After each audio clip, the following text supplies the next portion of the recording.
Back in 2010, one of the issues that was going on at that time and we talked about was property tax caps. And it was on the ballot, I believe, that year to write those tax caps into the state constitution. And at that time, we talked about the fact that you felt it wasn't a good idea to write things into the Constitution like that. Kind of 4 years from that date, any thoughts about that issue? Well, I think it was the wrong thing to do, and we're seeing the impact on it on local governments and on our school systems, particularly the busing programs for our school systems. They're not getting the money in for capital improvements. They're not getting the money in for a lot of the programs the school systems aren't, which would normally have come from the property tax.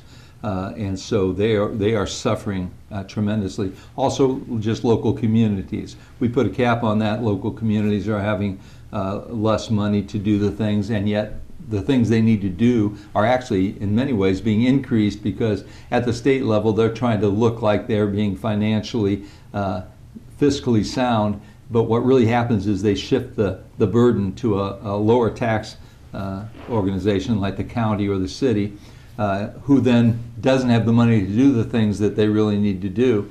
And the property tax cap did that. Unfortunately, it capped taxes for people who are already well off.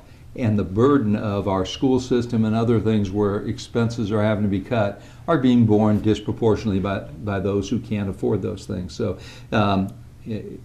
it's tough to reverse what they did. And I want you to know one reason I'm against constitutional amendments in general is the arrogance to believe that my current position will always be the position that will carry the day. What I'm saying when I pass a constitutional amendment is I cannot trust future legislators to make the right decisions. And constitutions are for broad protections of rights and broad statements. When we start getting into specifics, and unfortunately there's been a move by a lot of Republicans in our area to pursue constitutional amendments for everything, same-sex marriage, property tax caps. And what you're saying is you are personally right now so absolutely right that you're always going to be absolutely right, and therefore you have to etch it in stone. And to me that's an arrogance, and it's not looking at history about the way things do evolve and how things take shape. And you're also, with the property tax cap, they were being arrogant, saying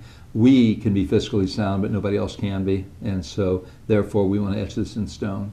And I think we're seeing the damage to that at the local county and city levels, and particularly then the local school corporations.